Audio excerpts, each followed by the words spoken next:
Welcome. Hello. It's time for Blocktalk. We're on Bitcoin block 430310.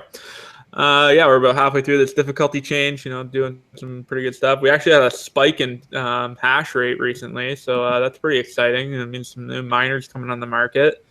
Mempool is looking good, nice and low, not too much clogging of the pipes. We did have a little spike here on September 16th, so I imagine that was payday for a lot of people.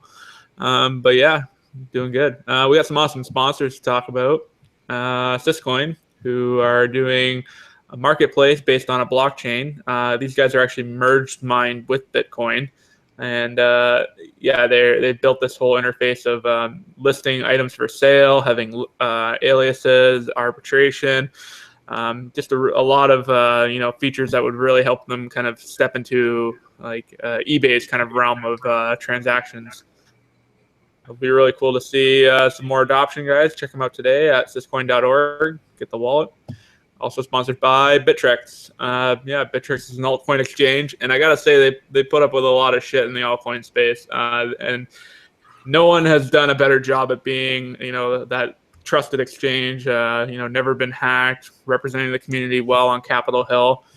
Some recent news for them: they actually just posted a bunch of delistings due to low volume. So you guys, if you see any of your favorite altcoins on this page on bittrex.com/status, you scroll all the way bottom, you'll see there's I think about 30 coins on here that need to generate about $100 in volume a day in order to stay listed, and that translates to like 30 cents in fees. So somebody's got to be interested in these coins, guys. Check them out if you really want to support them. But we got some awesome coins in the show that you definitely should be looking at supporting. So if you guys have any questions, I'll correct it. All right, yeah, let's get on to the main event and introduce some of our awesome guests. So first off, hi, I'm Alex, and if I get all laggy, please let me know in the chat, guys. But we got some even more important people to hear from. First off, we have Shaban from Spells of Genesis. Hi, everyone. Thank you for inviting me to the show. Thanks for having us. We'll get more into exactly what Spells of Genesis are in a sec, but first we got to introduce our second guest, Robert Ross from FoldingCoin. Hello. Thanks for having me. Thank you for joining us. Happy to have you. And finally, we have the one and only Christain MandelDuck. Hey guys, nice to be here. Thanks for joining us as well. Yeah, really looking forward to hear more about it. And as usual, we have our live audience sipping away on some beers bought with Bitcoin. So I'll post the address in the chat if you guys want to buy them as beer, $3 Canadian. But yeah, let's see how thirsty everyone gets. So let's dive right into it. Come on down, Shaban, and tell us about Spells of Genesis. What exactly is it? So Spells of Genesis is a game, mobile, that will be released on mobile and on the web. That's where all assets, not all, but most of the game's assets are registered on the blockchain, giving the user true ownership of digital asset. And that's very new, because on a physical game, if you look at a card game, trading card game, when you purchase a card pack, you own the card that you purchase. If you purchase a card on Hearthstone, you don't own anything. You own some card in a certain account, but your account can be disabled. The project can be stopped anytime, so you don't really own them. Spells of Genesis is an arcade card game where you really own, and this ownership is registered on the blockchain. So once you purchase a blockchain card, you're free to give it, to share it, to trade it, the same way you could do with a physical card. And the blockchain allows that and gives the user a real, true ownership. And that's really, really exciting. Oh, I agree. So I guess maybe just to grab a couple technical details, these are counterparty assets that have been, so counterparty is Bitcoin that has been like colored, I guess. So these are tokens that used to be Bitcoin. Now they're something else on the Bitcoin chain, but now they're bit crystals, is what you're saying? So BitCrystals is the game currency. So we did crowdfunding 1 year ago, and we sold the game currency. And with that currency, you can basically purchase everything in the game. And from this currency, you can purchase blockchain cards that are counterparty assets. And counterparty assets works on the Bitcoin blockchain, like colored coin, as you said. So when you send like a dragon to a friend or to the market, you basically initiate a Bitcoin transaction. And on that transaction, the information about the asset you're transacting is written on the blockchain. So you have to pay the fee, the Bitcoin market fee on the Bitcoin blockchain the same way, but you're not sending only a Bitcoin, but you're sending something that has another value, like a dragon or a Satoshi card or whatever game asset attached to it.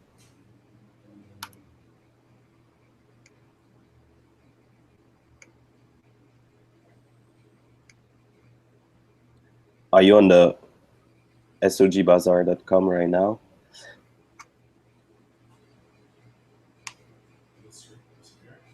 Jackie, you live? Oh, my bad. I was muted. Yeah, no, I had the screen pulled up, SOGBazaar.com/cards. You can see a couple of the cards. Yeah, and these are pretty cool. So not only do you have like the physical, well, not physical, the card data of what card it is, you also have, I guess, some other things like health and hit points and other attributes. Yeah, so you can maybe try you can try the game online. So if you go to spellsofgenesis.com, it is easy to understand. But each card has specific attributes: attack speed and attack speed and health. And it's a mix between a card game and a pool game, arcade pool game, or bubble shooter. So you have some enemies that pops in the playfield, and you have to hit them. You have to throw an orb, a ball to them, and you have to multiple the hits in order to deal a maximum of damage. So each card has different skills. So some hit hard, some have specific spells. And it creates an infinite game, different game possibility with the card, because you can have spells that really change the way things happen on the playfield. So this way, we are continuously creating content, like new cards, new level, and in the future, new skills. All that's recorded forever on the blockchain, if I may say. And even more than the game itself, I believe that there is a collection aspect, that since they're the first game asset registered on the blockchain, maybe in 100 years, even if the game is changed, doesn't exist anymore, the asset will be still there. Maybe they will be exposed on a museum or whatever. But also other game in the future might use the same assets, share the asset the same way, like Sarutobi, for example, share the Satoshi card asset. So the asset can be also cross-usable in other game, like MandelDuck did with Sarutobi, for example. Oh, what a great segue into our next guest. Let's talk to Christian Moss of MandelDuck, and you have some interesting games, I guess, to let us know about. Yeah. So I got started. I made a very simple kind of arcade game called Saratobi, which was a simple iPhone app, but I was very interested in integrating Bitcoin into it. So when I released it on the App Store, players could play the game, and as they played, they get tipped in Bitcoin. So that was pretty cool for a while. People still play the game now.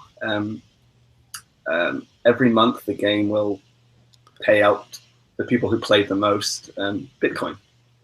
I'm interested in Bitcoin, but since I saw Spells of Genesis, and I saw that Spells of Genesis cards were actually blockchain cards, I realized that, hey, I could use these cards in my game. It's permissionless.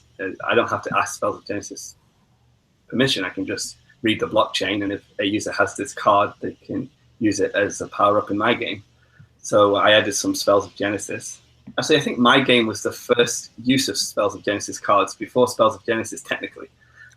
You could use the cards, which is pretty interesting, I thought, And yeah, so now I'm really interested in exploring this concept of blockchain game items, the idea that you actually own a game item and you can use that game item in another game. And yeah, that's what I'm exploring. My latest app at the moment is a geocaching app, like Pokemon Go, but with counterparty assets. So you can actually geocache Bitcoin and you can geocache Spells of Genesis cards. So pretty cool. Yeah, I've got to say I've heard that concept before of geocoin, but it's nice to see the same technology applied to Bitcoin assets and everything. And yeah, you've actually so you have these two apps in the App Store, but you had an interesting run-in with Apple, didn't you? Where they were concerned, I guess, about legalness or something. Well, when I first got into Bitcoin, it's around about 2013, and Apple had banned all the Bitcoin wallets from the App Store. And I was an iOS developer, and I was very good at getting apps past Apple. So it was kind of what I used to submit like about 10 apps a week or something for clients. So I reckon I could get a wallet through. So my first Bitcoin app was a wallet called Bitty. It's no longer on the App Store, but that got through. And I thought, okay, I'll try and get a game through that used Bitcoin. And that got through. And about a week later, it got taken off the App Store, and I got an angry phone call from Apple. Kind of, I think they were I think they're not familiar with the concept, and they're very cautious. But I think Apple generally, speaking to them, they get more accustomed to the idea. And once they understand it, they're opening up a little bit more. I think at the moment they have an issue with altcoins. There's been a lot of news recently. Very specific altcoins. Wallets. Yeah. Apple seem to know. Well, they have a list of approved currencies, which are, I think at the moment are Ethereum, the Bitcoin, Dogecoin, DAO token, and Litecoin are the ones they're approving at the moment. So that's their wisdom. I don't know how they got to that. And counterparty is interesting because anybody can make a coin. So and you don't make a coin on counterparty, you make a token. So a token can be a currency, but it can also be a game item. And it's going to be interesting going forward what Apple's policy will be on that. Yeah, and I guess speaking of tokens and currencies built on counterparty, we have probably one of the best tokens you can mine, FoldingCoin. Hey, so we have Robert Ross of FoldingCoin. Hey, Rob. Hey. Yeah. Yep. Oh, go ahead. Thanks for coming on the show, and please tell us more about FoldingCoin and kind of how it all started. Sure. Sorry, I think I have a little bit of a delay. So basically what FoldingCoin is FoldingCoin is a token on counterparty that you earn by joining the Folding at Home project, which for those who don't know what the Folding at Home project is, it started in October 2000 by Stanford University. And basically, it was a distributed computing platform long before Bitcoin. It's been around for a long time. And it uses your spare computer cycles to crunch these algorithms to try and help find cures for cancer, Alzheimer's, and other viral diseases. And so people have been contributing to this for years and years and years. And how we thought up a FoldingCoin was me and a group of miners who we used to do Bitcoin mining, and then we changed to altcoin mining. And then once the script ASICs came out, there was nothing to do with the graphics cards anymore. We're like, what can we do with all of our graphics cards we have? And we thought of this idea. Allow these old school miners who still have these tons and tons of GPUs that are just collecting dust at this point to contribute to Folding at Home, and we'll issue a token for them doing that. Now, it's not a blockchain like a traditional altcoin, like everybody's been talking about. It's a token that's built on counterparty, so it's very easy for us to distribute. And we took it one step further. The real value of our platform has now come to the fact that we can distribute any counterparty tokens on our platform. So we've had quite a few partners. Spells of Genesis is still currently a partner, and they've done 3 different token distributions on our platform. They had the FD card, which was the very first Spells of Genesis card that was distributed on our platform. Only 300 were in existence, and all 300 you had to be folding to earn. Same with Bit Crystals. Before they had their crowd sale, they gave a small amount away just as a promotional giveaway to every folder. So then folders get to see, oh, what's this Bit Crystals thing? And now they're giving away Magic FLDC, which nobody knows what it is. Shaban won't tell us the secret, but it's a it's a token that's going to be used in the Spells of Genesis game.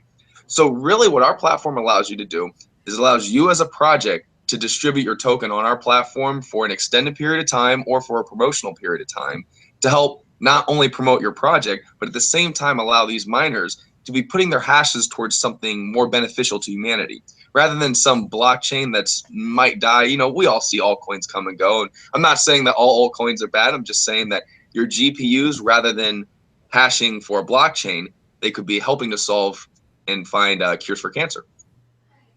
So that's it in a nutshell. Are you here to reply?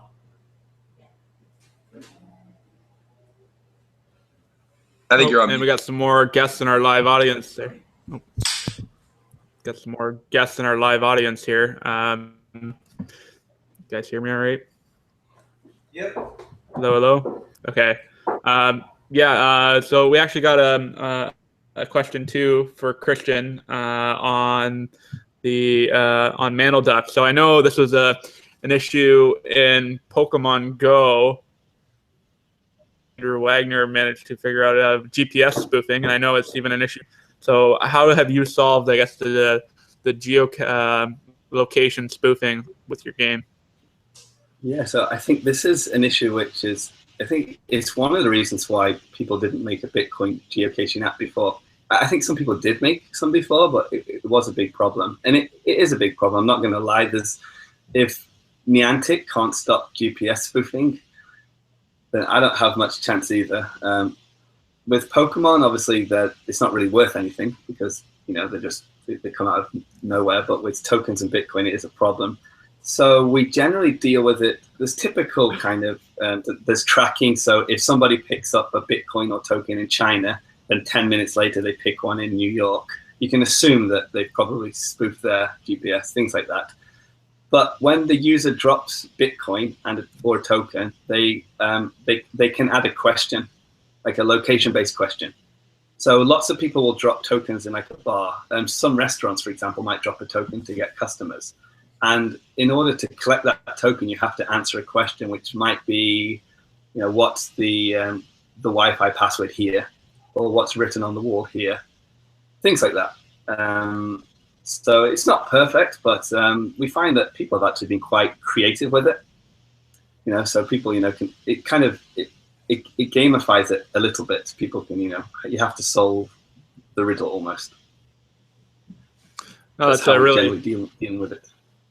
It's a really elegant way of dealing with the problem. You know, like don't need to do any sort of obscure trust mechanism or verify people's phones or any algorithms. Just put a simple question on it. Yeah. So like I think the app we're talking about is called Takara, and it's only on the iPhone at the moment. It's coming out on Android soon, but we don't actually store any user accounts. So there's no email or password. So people, you know, anybody can download the app and drop and pick up a token. So yeah, it's really pretty much secured using, you know, the location-based question. And in the early days, for Bitcoin, we made it optional to add a question, and it was fine actually. Not many people spoofed it, and the people who did spoof it, kind of the system detected that. But recently, since Pokemon Go has inspired hackers and spoofers, and it's taken it to a new level. It's made it that much easier. So at the moment, adding questions for Bitcoin is enforced, but adding tokens, some tokens might not have any value, so it's optional for the user. If they want to drop a high value token, they can add a question to secure it. If not, they can, they have the option not to.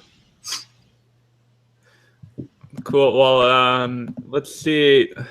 I was looking at your card here, the Saratobi card on the SOG Bazaar, and it seems to be one of the only ones that's sold out. So I find that I guess you say it's a power up in your game right now, so that might be some of the reason for the demand for this one, other than the monkey is ridiculously cute. There are other ways to get it. So I think on the Counterparty decks, there's probably a few orders, and you can also download the Takara app and try and see if there's a Saratobi card dropped in your area. So you can geocache them. But I'll be dropping some more. The world's a big place at the moment, so chances are if you download the app, there might not be one in your area, but I'm working on spreading a lot more around the world. It might be worth it to get an Uber and or buy a plane ticket and see if you can grab one of these. Who knows? Now, Shaban, do you think you can tell me about the? Oh, yeah, go ahead, Chris. Oh, sorry. I was just going to say, some people in Japan who played Takara, there was a Takara campaign where the prize was about $15,000 worth of Counterparty tokens, and people have been booking planes and taking bullet trains. It was a race in order to get the token. So yeah, people are doing that. Interesting enough. Oh, that's amazing. So I guess to talk about maybe some of the more valuable cards, Shaban, maybe you can tell us about like the artwork and like the story behind some of your favorite cards, maybe. Sure. Spells of Genesis is not just a game that uses blockchain. It's a game that is born with blockchain. So it's not about just using, but it's also a part of the story. So as you may have seen, the cards that we issue are related to the community and the Bitcoin and blockchain story. So the rarest card is Satoshi card. So of course Satoshi is famous in the community, and a lot of people don't know all the story of blockchain, and there is a lot of things happening, and designing characters that are symbolically related to what's happening. For example, I quoted Satoshi, but we also have the Genesis block card. We have the Battle for Block Size card. That was an interesting story, because we released the Battle for Block Size card, and I posted it on Reddit, and I got shadow banned for posting the illustration. It was not promoting anything; it was just illustrating what's happening. But I got banned for posting this picture. So it's interesting because it shows how intense the things are, how emotional the things are on the Bitcoin ecosystem.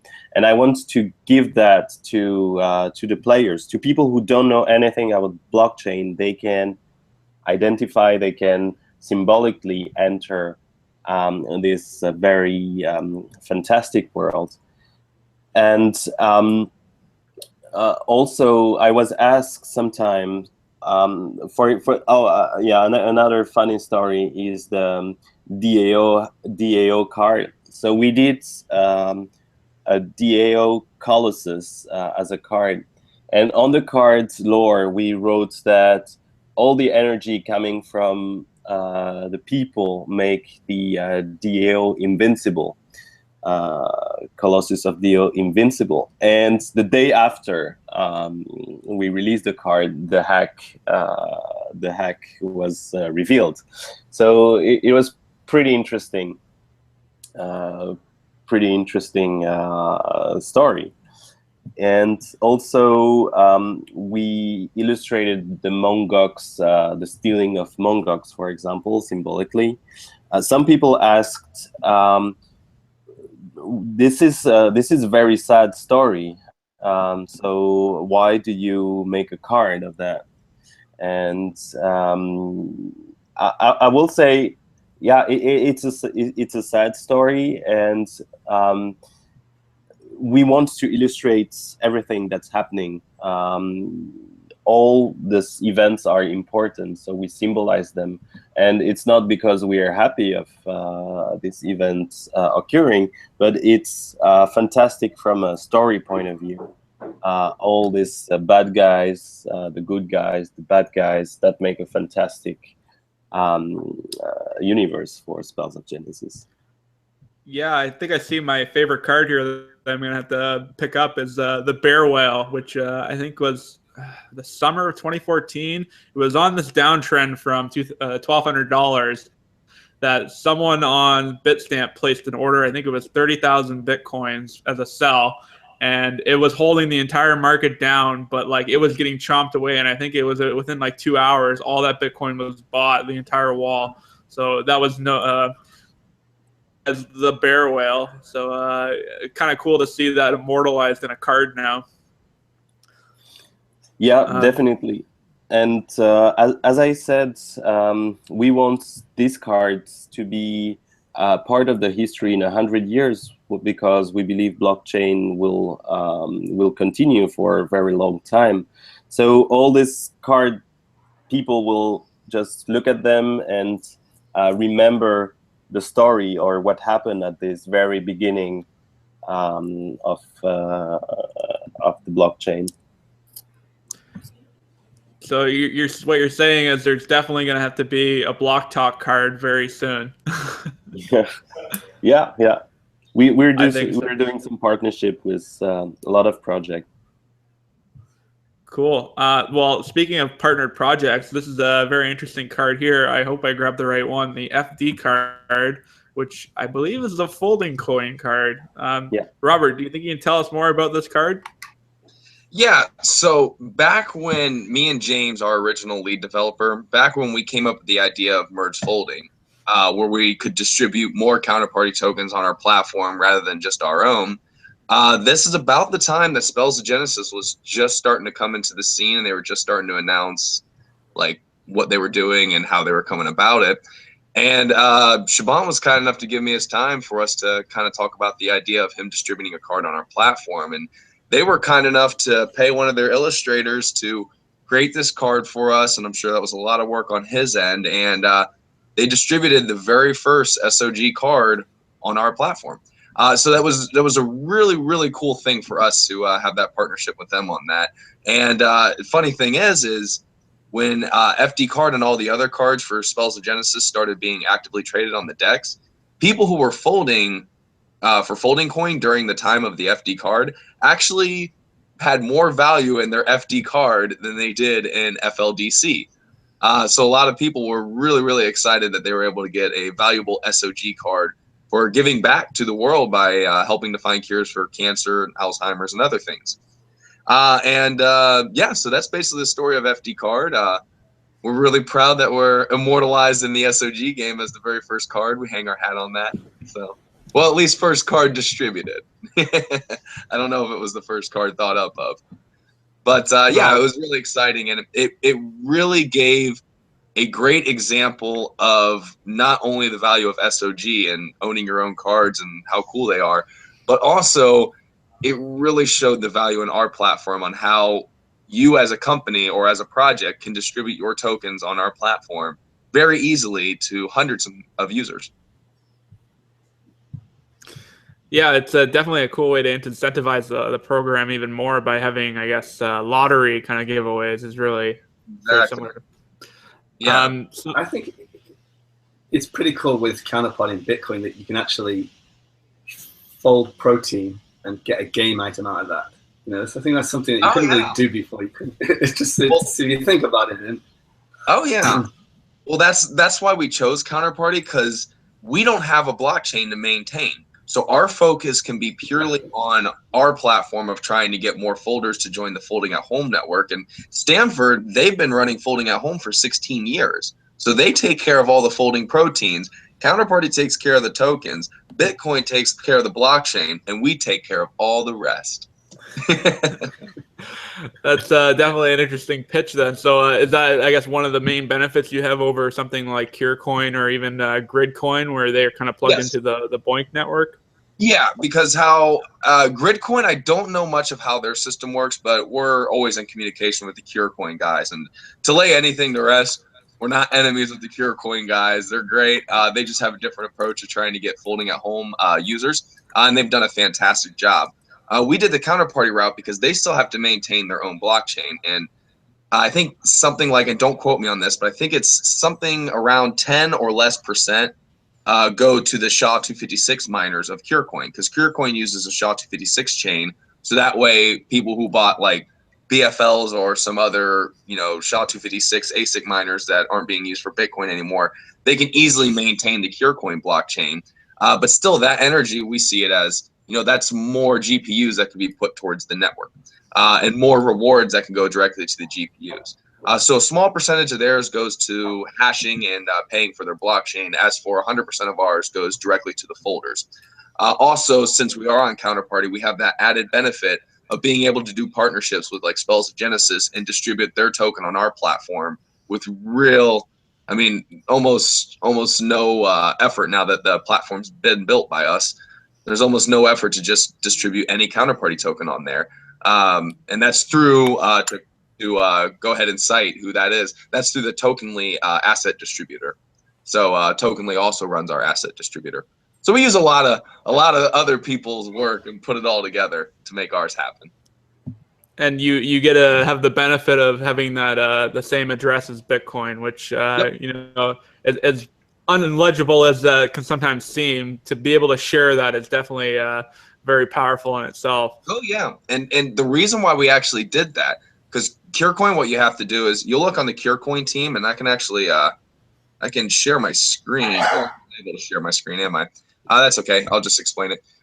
So with CureCoin, you can have just a regular username like MandelDuck. You can just have that as your username, but you also have to sign up for their as the same username on their mining pool, and that's how they authenticate you.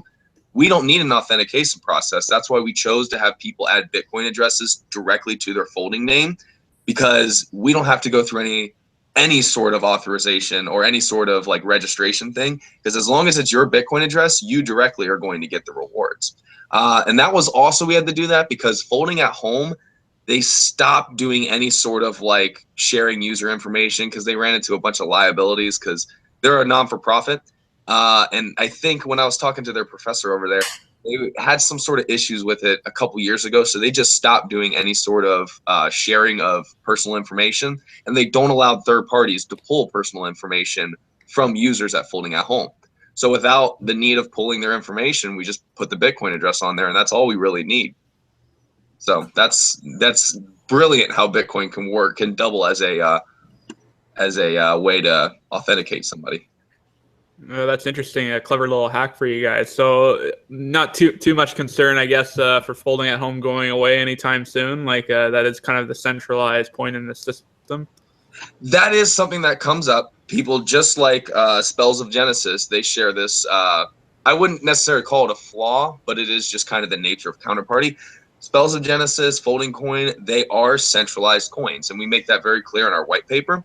But also, once I give you the FoldingCoin, like if you have 10,000 FLDC, I can't just take that from you.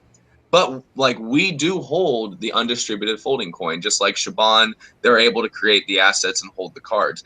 That's just kind of the nature of Counterparty. You know, you get rid of the overhead of having to maintain your own blockchain. You get rid of the overhead of having to find core developers to make sure everything is secure and not getting hacked.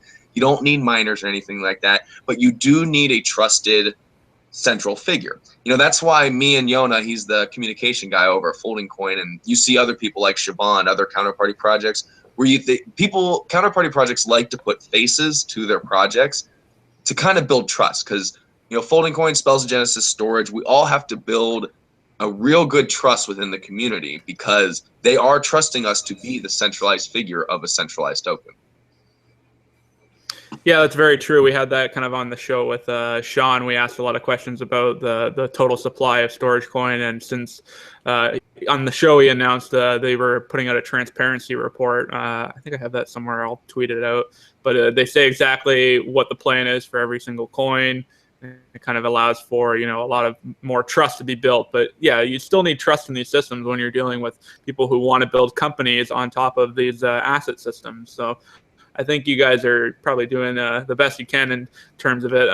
In terms of, I guess, the future, so like Gridcoin, they're a proof of stake currency. I think it's like 5% interest, but they allow you to pick several projects on the BOINC. Like they have a lot of different options for not just folding, but also like examining star data or other random projects that require computation.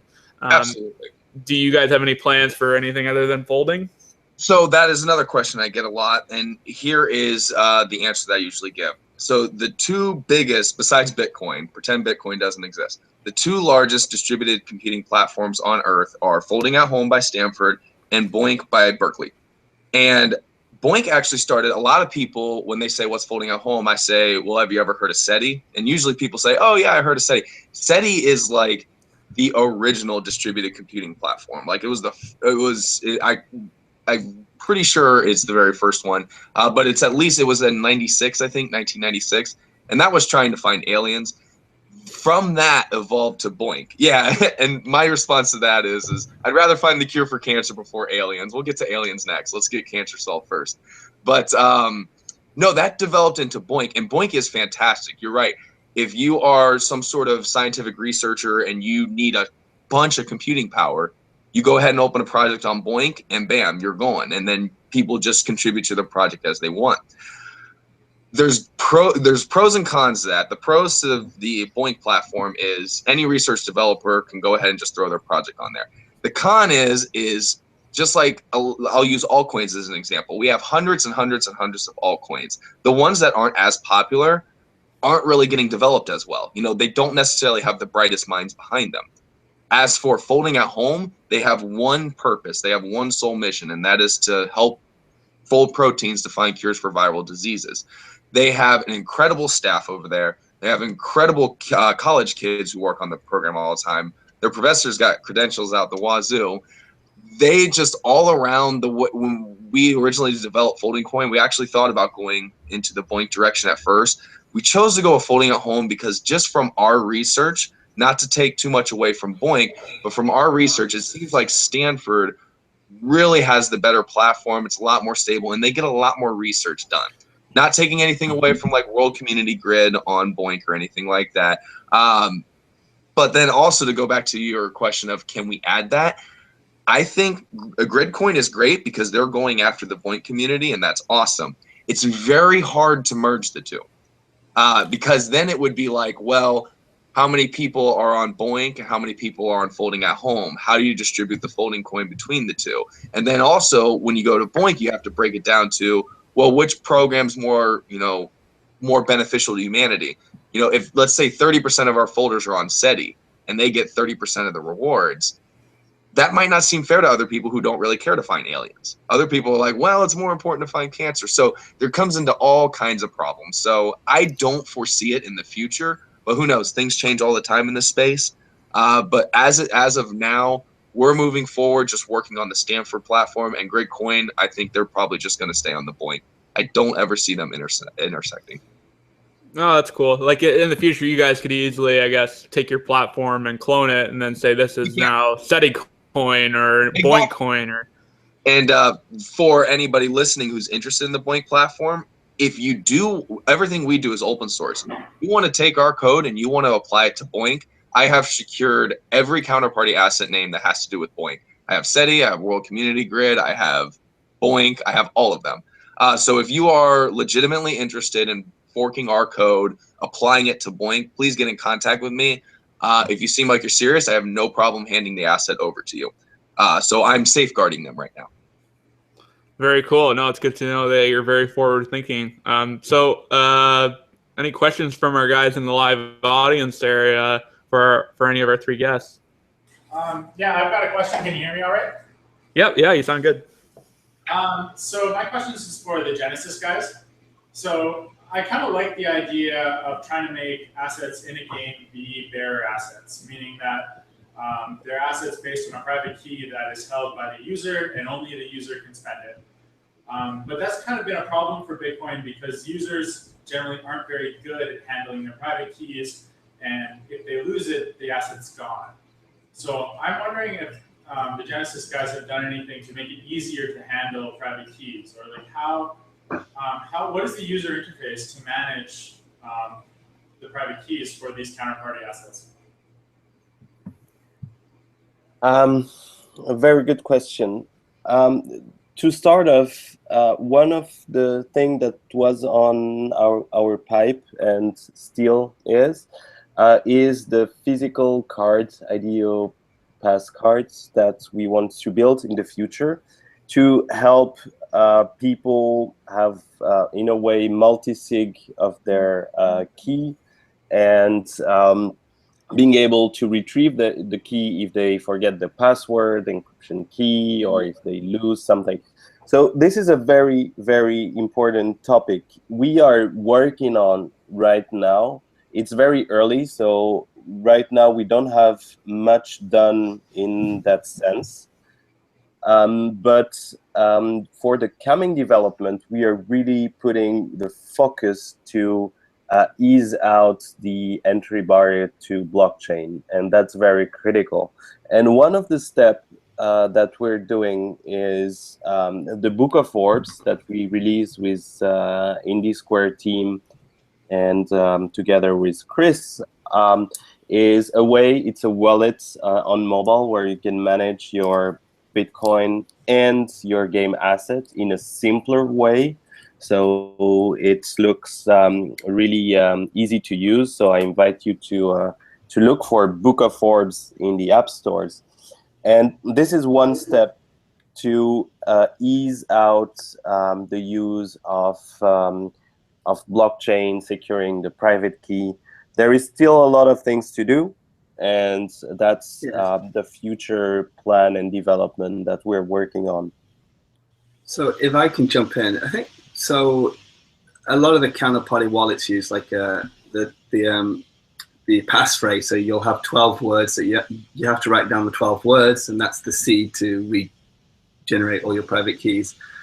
We're also in trying to get into talks with people like Trezor and KeepKey to see if we can integrate, because counterparty is based on the Bitcoin protocol. So there's no reason why you can't store these assets on your Trezor or your hardware wallet. So I think that's going to come, and that's going to make it even more secure.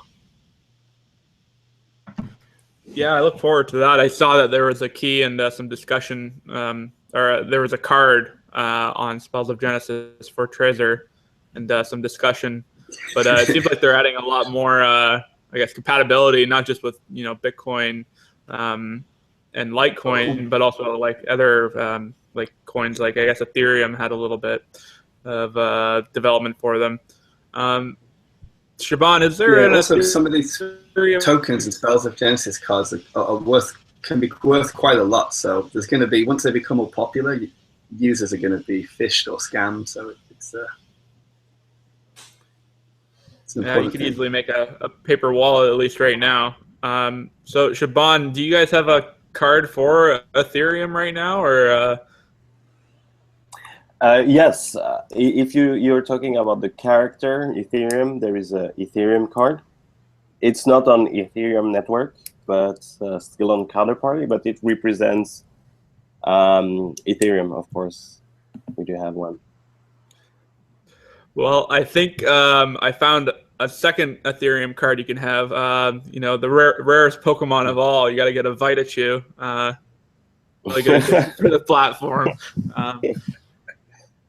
I think it would be a very good ode to the story of Ethereum as well. But yeah, I saw you have a Satoshi Light too. That's a good card.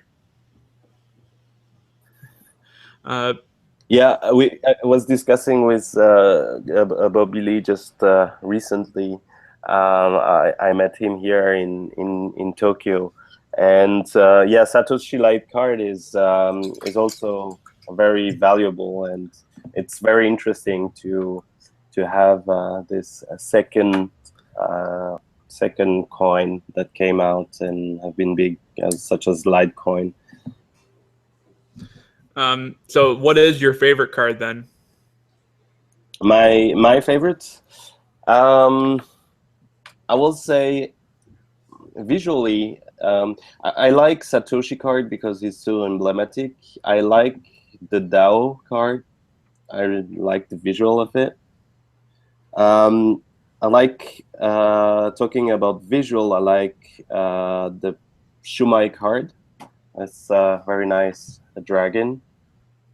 I like the folding card, as Robert said, what's the very first blockchain card that we issued, and in partnership with a FoldingCoin, since we thought that's an amazing project, and we want to have something that symbolized. I like Doge card, since you show it as well. I imagine that's the basement there, their favorite card. I know Cameron is a big fan of Doge, and we'll be trying to attire cards very soon. Any more questions from the basement there? Sure. I have a question for the folding coins guys. So if I understand it correctly, they're like using the proof of folding to issue these folding coins, and they're distributed out like if you've shown that you've done some folding. Can you talk a little bit about how you validate that real folding has gone on? Sure. Alex, are you able to display my screen? Are you able to do that? No. There's a little green button on the left. I don't know. There it is right there. And let's see. All right, does everybody see my screen right here? Yep. All right, so you see all these stats? Okay, so I'll go over that real quick. This is the Stanford's direct site. And if you go to, let's say, their team and statistics, you can actually pull up and look at all the donor statistics right here. So just clicking the donor statistics, it takes it a little bit to load because it's a pretty big text file. But while that's loading, I'll show you where you can find it down here. So here it is right here. So this is every single donor that Stanford collaborates. Okay, so here's the amount of credits they've had throughout all time. Here's their total. These right here, this total right here, work units, these are the amount of folds that this person has done. So as you can see, this guy, PS3, that's actually a collective one, but we'll use War then, for example. War has done a lot of credits, a lot of folds, and he's a part of this team. Now, obviously, this is a terrible statistic page to go through. So what Stanford allows you to do is down here, directly from their site, they allow you to download these text files, and you can download them. Yeah, I'm sorry? But the question was how do you validate that they actually did that folding? Like why? Right. He's at the top of the list, sure, but right. So be faking it. Right. So I have to first explain that we can download Stanford stats directly, and then how you can actually validate it is if we go to all user list here, you can see like this person right here. Do you see how they have that Bitcoin address in their name? So within our code, we go through all of the stats that have been pulled from Stanford, and we look for anybody with a Bitcoin address, and we tie it to the amount of points that they got that day. You can actually see it here. Here's the 12th we have right here. This was our calculation from the 12th, and you'll see these are all the addresses of the folders. And so we pull the stats from Stanford, look for anybody with a Bitcoin address in their name, calculate how many points they had, add that all up together, and then that's how we find it. Does that answer your question pretty well? So you're saying you're relying on Stanford to do the, yes, confirmation of if they have that is correct. That there's a crypto coin being issued on because that's a high security thing now. Right. So the reason why it doesn't, the reason why Stanford doesn't have an issue, because we've talked to them about this many times, because we're not in any way, shape, or form getting into their system. Alls we are is looking for their public information of usernames, and we're looking for that Bitcoin address. That's why, going back earlier, we chose to have people add a Bitcoin address to their username, because we're not allowed to infiltrate into their system and pull their stats and see who is who. We have to validate them another way. So as long as they put a Bitcoin address in their name, our code takes their name, because going back to sharing my screen, let's see, I'll show you exactly. Let's see. So using this person, for example, okay, TGU skill. What our code does is it says, okay, we're looking for FLDC underscore, and then anything that has an FLDC underscore, it needs to be followed by a Bitcoin address. And then in our code, it validates if this is a valid Bitcoin address. And if it's a valid Bitcoin address, that's how we authenticate that user. So even if somebody else is folding on, let's say, this guy's Bitcoin address, that doesn't matter, because then he's going to get the rewards. So you have to fold on your own Bitcoin address. Otherwise, like if you decide, haha, I'm going to fold on TGU skills username, well, the joke will be on you, because we're going to send the rewards to this Bitcoin address for the work that is done under this Bitcoin address. I think you misunderstand. What I mean is people pretending they performed work to the Stanford server. Oh, okay. Not actually doing that work. Like, how is the validation done? Like, so that is out of our hands. That has to be validated by Stanford. They haven't had an issue, I think, since 2008 when they introduced something called a passkey. But there hasn't been a financial incentive to attack their servers. I'm sorry? You think that you're like introducing a financial incentive to attack the Stanford FoldingCoin? I don't think so. I mean, possibly, but I mean, they haven't sent us a cease and desist. They don't really care what we're doing, because we're not doing anything out of their terms and condition. We're just simply applying a cryptocurrency project to it. I mean, they've been developing it for 16 years and they haven't had any major issues. I doubt anybody would attack it anytime soon. But if that does happen, I honestly don't know what would happen after that.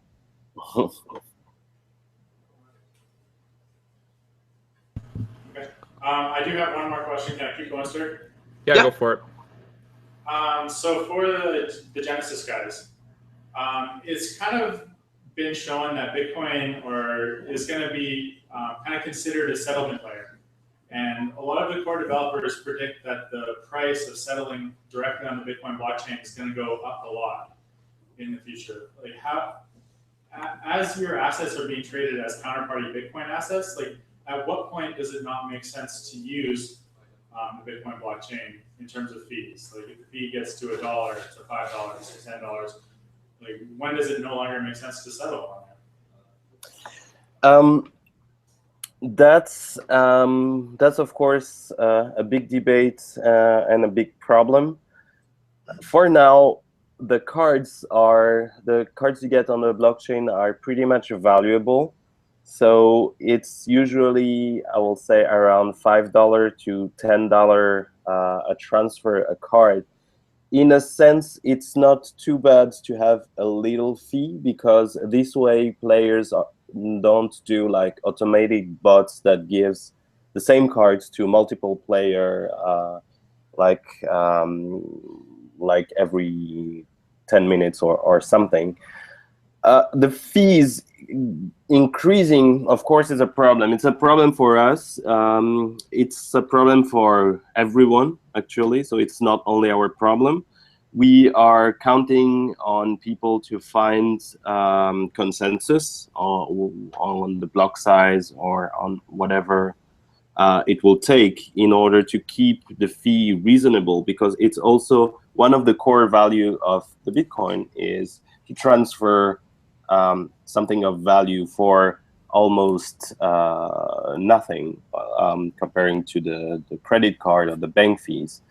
If this rules breaks, then we'll have to find another solution, but it will be very bad for Bitcoin in general. So I will say that's a problem, but it's a problem for everyone. From Spells of Genesis use case, we are using Bitcoin because it's the most easy, the most effective way as today. if that would have to change, we could migrate in whatever system will be better for our users. Yeah, can I jump in here? I think it's hard to say exactly what's going to happen at the moment. It's something we think about. Obviously, there's the introduction of payment channels might be a game changer. How counterparty could or will use payment channels might solve the problem. Another thing is that for the most part, in order to use, I think sending an asset like an SOG card, sending it once, you have to pay a fee. But to use that in Spells of Genesis, you don't send it each time you use it as a power-up. So once you've got the card, it really doesn't have to move. It's only when you're trading or sending it. So from that respect, there's no traffic or there's no fee involved there. Yeah, so it's a problem maybe for micropayments, but for like a $500 Satoshi card or however much it's worth, I don't think you're going to be too concerned about the fees as long as it settles properly. Yeah, that sounds about right. But I think for counterparty tokens in general, it might change things. It might change how counterparty tokens could be used. Like you said, they would move less from sending micropayments or games making their own coin that you spend to more like bigger assets, items that you don't mind paying a high fee for and settling. But I think we're still not sure which way it will go. And there's I know StorageCoin. I think StorageCoin have been playing with counterparty payment channels and things like this. So it's really hard to say at the moment, I think. Yeah, so we're confident something will emerge to solve that. Yeah, Storage actually had them on the show, I think 2 weeks ago. Check it out in the channel below. Make sure you like and subscribe. You won't miss it next time. But they're playing around with payment channels in order to do microtransactions with colored Bitcoins. So I think that's kind of like a hub and spoke sort of strategy. I forget the technicals now, but there's definitely some innovation going on. Whether or not Lightning has an effect on it, I think I'm not sure if Lightning will affect counterparty tokens in a beneficiary way. Be interesting to see. We'll have Trevor on the show later on, and he can explain it to us further. Also, yeah, I think there's also there is talk. I know that Bitcoin.com are really trying to set up as an alternative to Core. So, and from what I understand, they are hoping for a hard fork and hoping to push Bitcoin Unlimited. So that will see how the market reacts to that. So yeah, Bitcoin's an ever-changing space, so it's hard to make predictions. I got another idea for a card for you. You guys know how Roger Ver is described as Bitcoin Jesus. I think you should make a Bitcoin Moses card and then have him splitting the Bitcoin. I think that would be.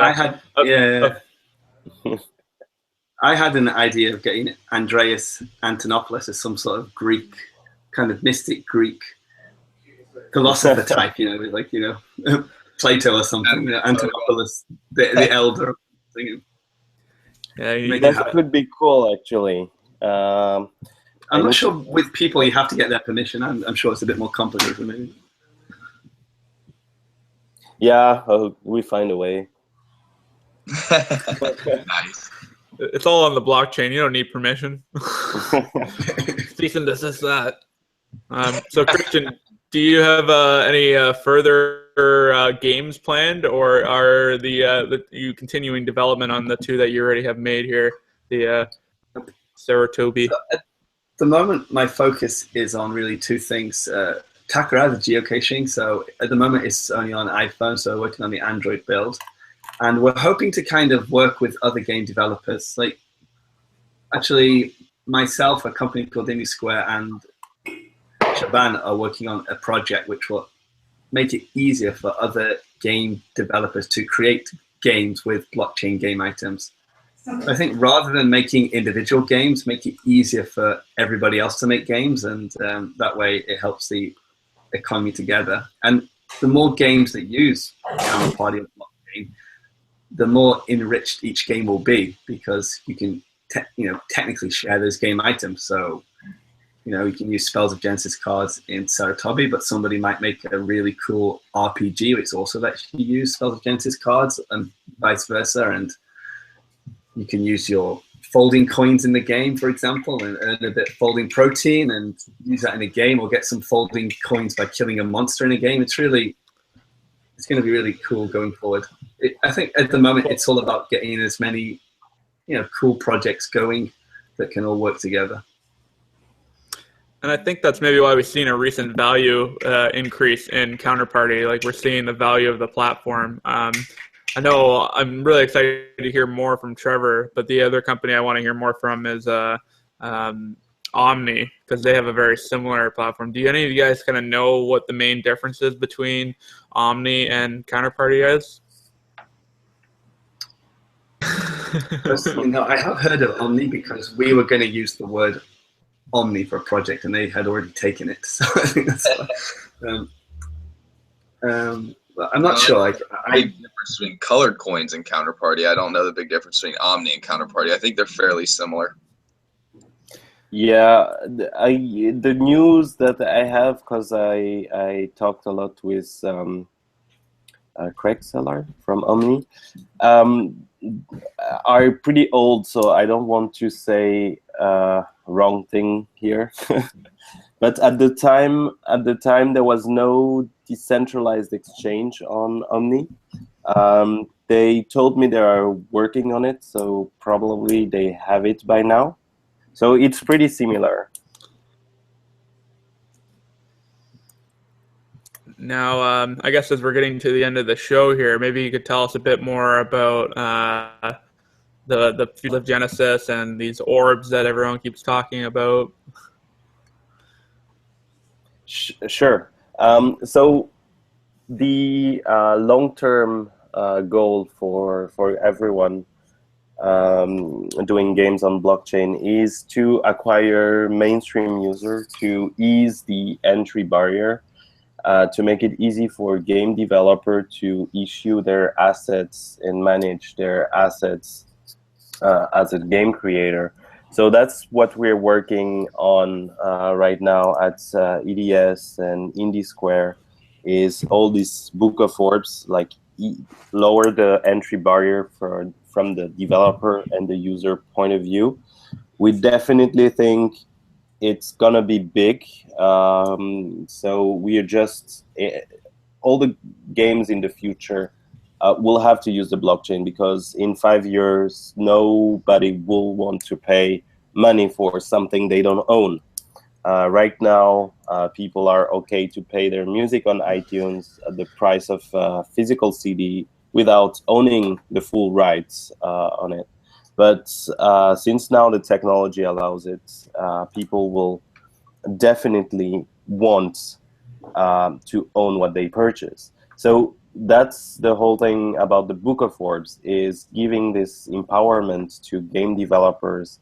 And we believe that in a few years, it will be normal to use that kind of system, and we want to pioneer in that. Yeah, for sure. Like, I got a friend who's got a serious addiction with buying weapons and like safes on Counter-Strike.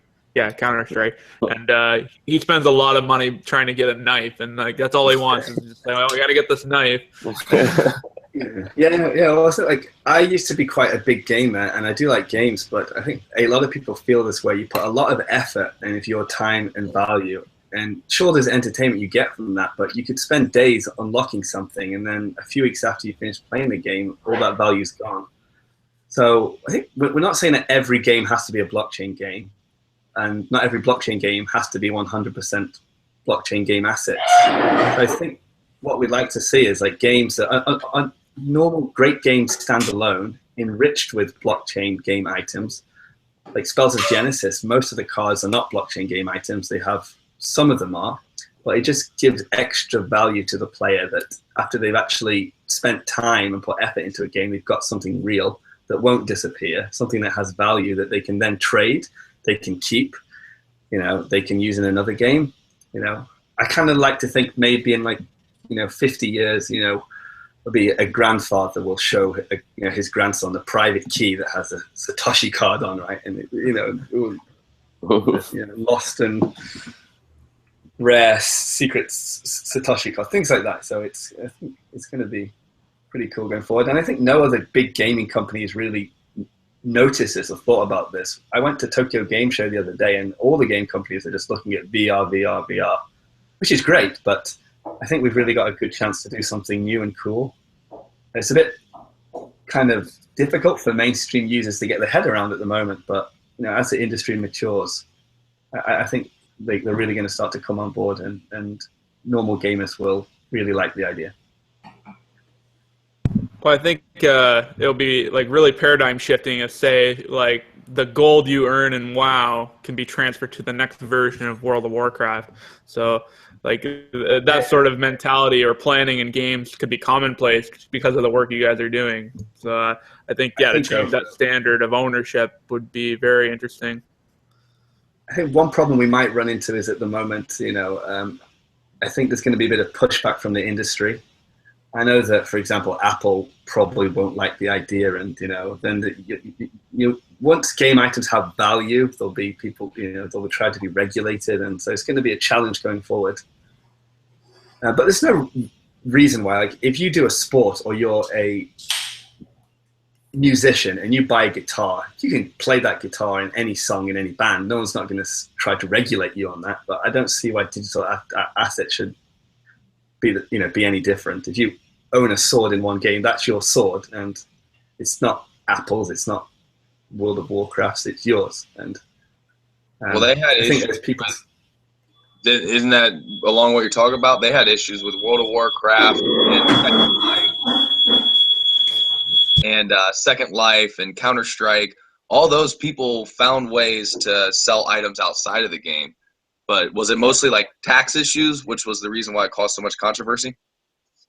Yeah. I think they were centralized as well. So thing about Bitcoin, it's decentralized. So it's right. That's the whole point of it. Otherwise, I think companies are trying to do this with a more centralized approach. There's a few startups I've talked to. We're trying to do the same thing, some sort of marketplace for all gamers to use the game items, but it's really slow for them because they have to go through the regulation, and it's difficult. It's not open. The main problem about centralized system is the fact, for example, in Munga, our previous game, we have a free exchange in-game and with the game currency, and some player exchanges the card for real money on the table, and they do a very small in-game currency transfer. The problem with that is our server are considered as bank if we authorize transfer for real money, because meaning that our database holds the card data or the game data, and people put money in and out. So it's a bit like the game developers acting as a bank, like holding people's assets. And that's a problem. With blockchain, we decentralize that.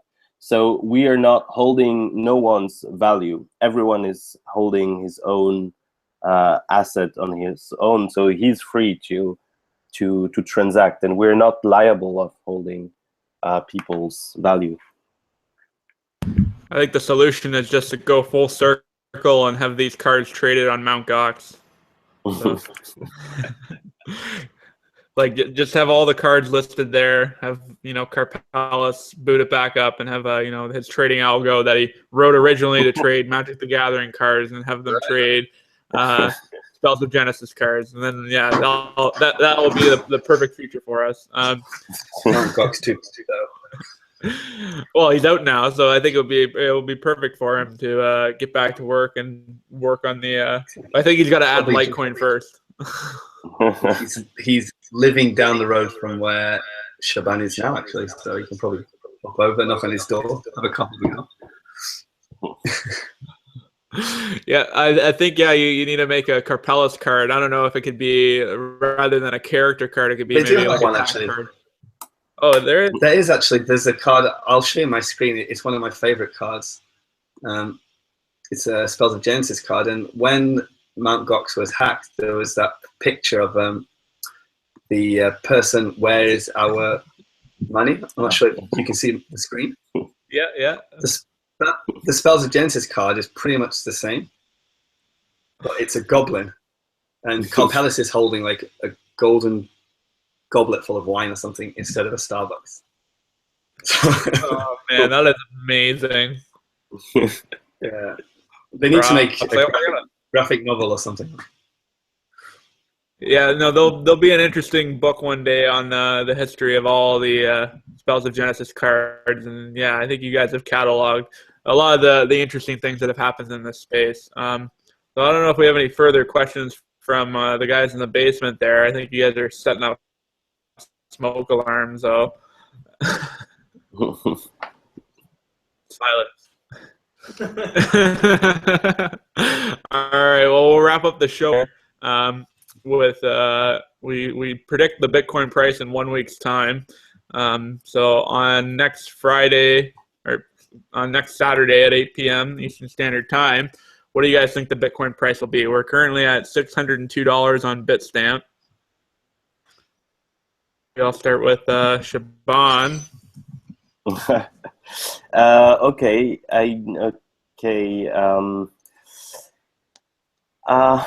I will say 615.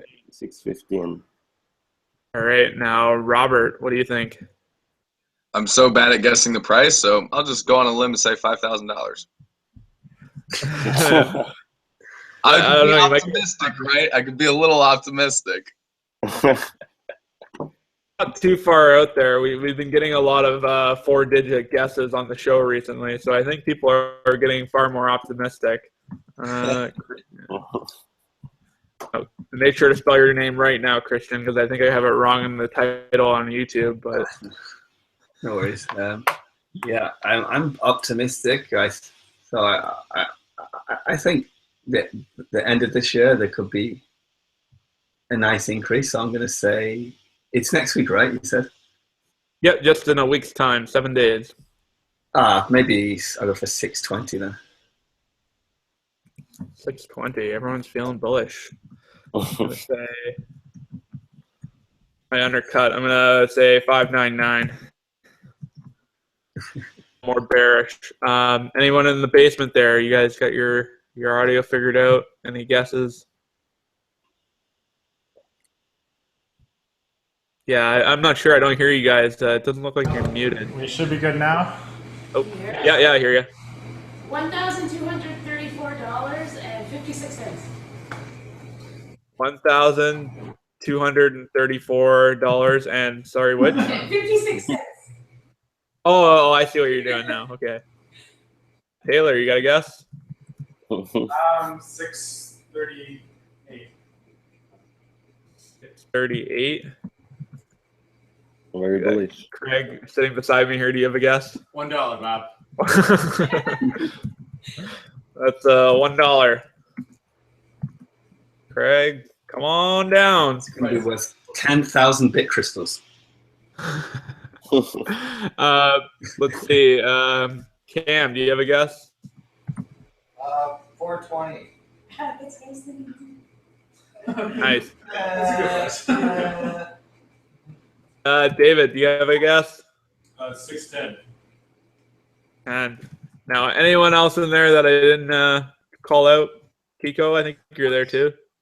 I'll take 611. 611. Sorry, who was that? Russell. Perfect.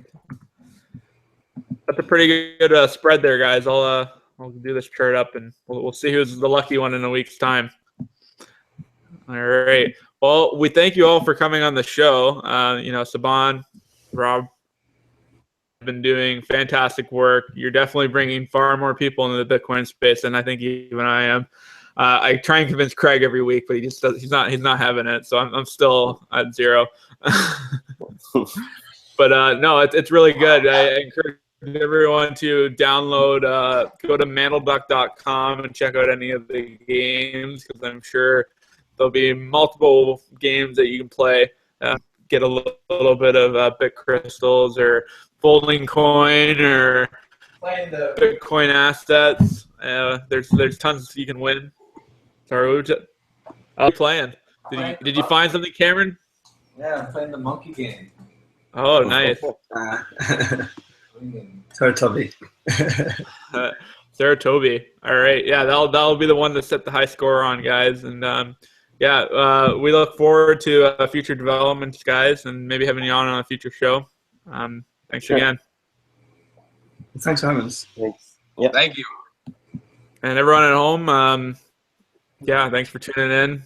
Be sure to like and subscribe. Follow Block_talk, and check it out. We'll have lots of cool interviews. Monday, we have a cloud mining pool for Zero Cash coming on to, I guess, pitch their, see how cool that is. And we'll ask some questions on Zero Cash. It'll be really interesting to see. Thanks for tuning in, and we'll have some blocks.